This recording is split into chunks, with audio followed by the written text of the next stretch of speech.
Hari impamvu nyinshi zituma Ububiligi budakwiye kugira ijambo rikomeye mu bibazo by'akarere k'ibiyaga bigari, zirimo amateka, inyungu mpuzamahanga n'uruhare rw'abaturage b'akarere ubwabo. U Rwanda ruvuga ko Ububiligi bufite amateka mabi y'ubukoloni. Ububiligi bwakolonije u Rwanda na Kongo, buhasiga amateka mabi y'ivanguramoko n'itonesha ryagize uruhare mu gutera amakimbirane akomeye. Ubutegetsi bwabo bwimitse amacakubiri, bikaba byaragize uruhare mu makimbirane yakurikiyeho, harimo nk'intambara. Kugira ngo akarere gashobore kugera ku bwiyunge no kwigenga bya nyabyo, ni byiza ko Ububiligi butivanga mu bibazo by'akarere kuko bwagize uruhare mu kubitera. U Rwanda kandi rukomeza gushimangira ko kwinjirirwa n'amahanga bigira ingaruka mbi. Ibihugu by'i Burayi na Amerika bikunze kwivanga mu bibazo bya Afurika bifite inyungu zabyo bwite, akenshi zijyanye n'ubukungu. Mu kibazo cya Kongo, Ububiligi bufite isano n'ibigo by'ubucuruzi byungukira mu mabuye y'agaciro. Iyo ibihugu nk'Ububiligi byivanze mu bibazo byo mu karere, akenshi babikora ku nyungu zabyo aho gufasha abaturage ba Afurika kubona ibisubizo birambye.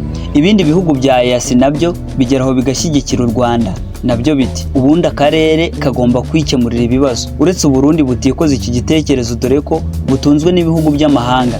Ibihugu by'ibiyaga bigari bifite imiryango mpuzamahanga nk'umuryango wa Afurika y'Iburasirazuba, umuryango wa Afurika yunze ubumwe n'ibindi bigo byifashishwa mu gukemura amakimbirane. Kugira ngo habeho ibisubizo birambye, ni ngombwa ko ibihugu byo mu karere ubwabyo byikemurira ibibazo byabo aho gutegereza ibisubizo biturutse hanze. Ubutabera mpuzamahanga bugomba gukorera hose kandi kimwe. Ububiligi bwakunze gushinja abayobozi b'akarere ibyaha, ariko bukirengagiza uruhare rwabwo bateza mu bibazo by'akarere. Niba koko bushishikajwe n'amahoro, bwakabaye bwemera uruhare rwabwo mu mateka no gushyigikira ubutabera kuri bose, aho gutanga ibyemezo bisa nko gukemura ikibazo kimwe ariko bigamije inyungu zabwo.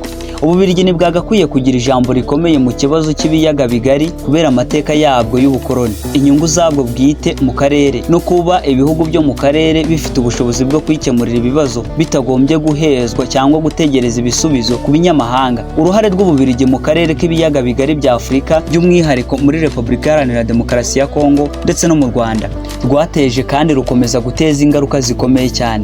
Iki gihugu cy'i Burayi gifite uruhare rukomeye mu rupfu rw'abanyekongo barenga miliyoni 13 mu gihe cy'ubukoloni. Muri iki kibazo gikomeje gukaza umurego mu burasirazuba bwa Kongo, Ububiligi bwohereje abasirikare amagana gufasha leta ya Kongo.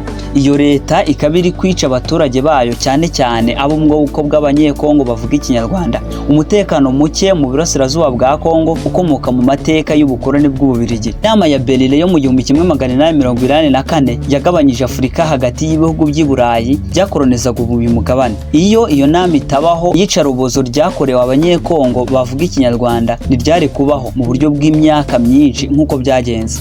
Abanyekongo bavuga Ikinyarwanda basanze bari mu burasirazuba bwa Kongo nyuma y'uko uduce twahoze ari utw'u Rwanda nka Bunyabungo, Masisi, Gishari, Tongo n'utundi duhabwa Kongo. Ubu abo bantu basanzwe batujwe muri Kongo nta ruhare babigizemo kubera imipaka yaciwe n'Ababiligi. Ubu abo bantu bahura n'akaga gakomeye ku buzima bwabo ndetse banimwa uburenganzira bwabo nk'abaturage ba Kongo. Akarere k'ibiyaga bigari ntigakeneye igihangage cyo hanze, cyane cyane igifite amateka mabi y'ubukoloni kugira ngo kabone ituze.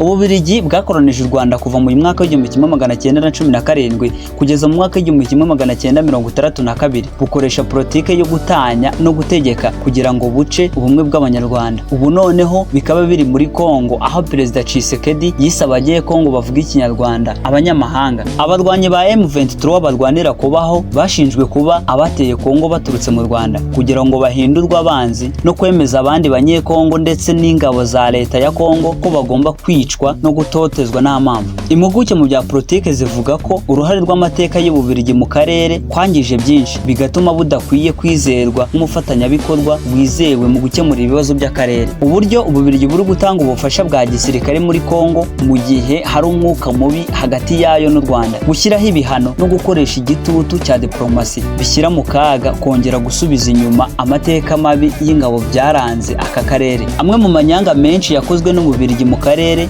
harimo no gufata abana bavutse b'Abanyafurika. Ubwo ni igihe umuzungu yabyaranaga n'Umunyafurika. Umwana uvutse baramujyanaga mu buryo bwateguwe neza kandi budasanzwe, aho bafatwaga bakavanwa mu miryango yabo y'ababyeyi b'abirabura, nk'uko ubutware bw'abazungu bwavugaga ko umwana w'umuzungu ntashobora kurerwa neza n'umubyeyi w'umwirabura. politike yo gufata abana yashyizeho agahinda n'ingaruka z'igihe kirekire ku bana bavutse n'abazungu n'abirabura bazwi nka métis mu gifaransa. Mu gihe gito nyuma y'uko Repubulika Iharanira Demokarasi ya Kongo ibonye ubwigenge muri Kamena 1960, Ububiligi bwishe umuyobozi wa guverinoma ya Kongo Patrice Lumumba wari uyoboye urugamba rwo kubona ubwigenge. Amateka agaragaza ko Ububiligi budashaka amahoro mu karere.